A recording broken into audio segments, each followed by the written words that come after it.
আসসালামু আলাইকুম। আজকে আপনাদেরকে দেখাবো সৌদি আরবে দালালে মিষ্টি কথা বলে বলে মানুষকে যেভাবে হয়রানি করছে সেটা সরাসরি আপনাদেরকে সাক্ষাৎকারের মাধ্যমে দেখানোর চেষ্টা করব। আমি এই মুহূর্তে রুমে ঢুকতেছি। দেখেন দর্শক, আপনারা আমাদের সাথেই থাকুন। দেখেন আমি এই মুহূর্তে রুমে প্রবেশ করলাম। আমি সকলের সাক্ষাৎকার নিয়ে আপনাদেরকে দেখাবো। দেখেন অন্ধকারে রেখেছি ইতিমধ্যেই, সেটাও দেখাচ্ছি। দেখেন সকলকে, যারা এই মুহূর্তে আমাদের ভিডিওটি দেখছেন সকলকে জানাই আন্তরিক শুভেচ্ছা অভিনন্দন। এই দেখেন আমি এই মুহূর্তে রুমে ঢুকেছি। রুম থেকে আপনাদেরকে দেখানোর চেষ্টা করছি। দর্শক, আপনারা দেখতে তো পাচ্ছেন এখানে অনেকেই রয়েছে। দেখেন তাদের কাছ থেকে সরাসরি আমি ভাই আসসালামু আলাইকুম। ওয়ালাইকুম সালাম। ভাই কেমন আছেন? আলহামদুলিল্লাহ ভাই, মোটামুটি ভালো আছি। কথা আসছি। আপনারা কতদিন হয়েছে আসছেন? 2 মাস 3 মাস, কারো 6 মাস হয়েছে। আপনার কতদিন হয়েছে ভাই? আমার ভাই 3 মাস হয়েছে। আপনার কি সমস্যা? এটা সরাসরি বলেন ভাই, লুকাবেন না। কারণ হচ্ছে দেশের মানুষ যেন জানতে পারে, বুঝতে পারে বিষয়টা।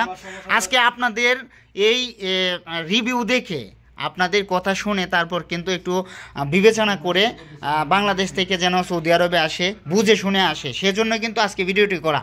সো দর্শক, আপনারা আমাদের সাথেই থাকুন। দেখেন আমি ভাই বলেন। আমি ভাই 3 মাস যাবত আসছি।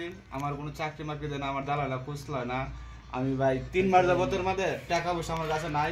3 বেলার মধ্যে 1 বেলা রুটি খায় তাহি। এখন ভাই আমার আত্মহত্যা ছাড়া কোনো ভাব নাই। কথা বুঝছেন? বাংলাদেশের মানুষকে ভাব। আপনি কত টাকা খরচ করে আসছেন? আমি 5 লক্ষ টাকা খরচ করছি সর্বমোট। বাংলাদেশের মানুষকে বলি, দয়া করে কখনো বিদেশ সৌদি আরব আসবেন না, অন্য অন্য জায়গার মধ্যে আসেন, আপনারা সফল হতে পারবেন। জি ভাই বলেন। ভালো মানুষ ধরে আসবেন, দাঁড়ায় আসবেন, ভালো মতো আসবেন, চাকরি পাইবেন। ভাই আপনি কি জানি বলতে চাচ্ছিলেন? জি বলেন ভাই বলেন, সমস্যা নাই, লজ্জার কিছু নাই। আসলে আজকে আপনার কথা শুনে, আপনার এই কথা শুনে, আপনার রিভিউ শুনে বাংলাদেশের লোকজন কিন্তু আসলে যেন যারা এই মুহূর্তে বিদেশে আসতে চাচ্ছে তারা যেন একটু বুঝে শুনে আসে, সেটার একটা রিভিউ দেন আপনি ভাই। আসলে সে লাজুক প্রকৃতির একটা মানুষ। আসলে আপনি বলেন, আপনি এখন আমি সর্বাধিক বিবেচনা করে বলেন সকলের যে এখন আমি সকল আপনার রুমে যে সকলে কথাবার্তা বলে সেইগুলো বলবেন। রুমের মধ্যে সকলে কষ্টে আছে, সকলে খাবার দাবার পায় না, কোনো কিছু না।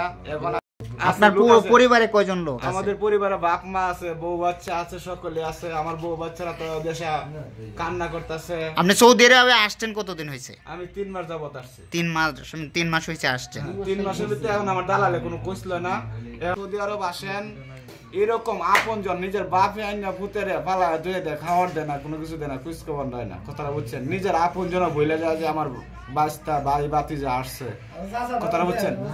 সবকিছুই বইলে যায়, কিন্তু বিদেশ যে আসে, আসার পরে বুঝতে পারবেন কি সমস্যা, কি কারণ। কিন্তু কেউ বিদেশ সৌদি আরবে অন্তত আসবেন না। আসলে বুঝে শুনে তারপরে আসবেন। বন্ধু বান্ধবের কথায় ফান্দে পড়বেন না, ফান্দে পড়লেই মরবেন। এটা আমি ভাই বলছি। আমার আপন চাচাতো ভাই আমার আনছে, আনার পরে আমার এখন রাস্তায় ঘুরতে হয়। আর এই মুহূর্তে যে সৌদি আরবের যে পরিস্থিতি, সৌদি আরব তো আপনি দেখছেন, আপনাকে ইতিমধ্যে বের হওয়ার সুযোগ দেওয়া হয়, বাইরে দেখতেছেন কি অবস্থা। এখানে যে পরিমাণ লোকজন আছে তাদের কি অবস্থা সেটা একটু বলেন। কি পরিমাণ লোকজন আছে? এখন আছে অনেক মানুষ খাইতেই পারতেছে না। 3 বেলার মধ্যে 1 বেলা পাইলে কেউ দিলে দান দক্ষিণা করলে খাইতে পারে, আর না এলে খাইতে পারে না।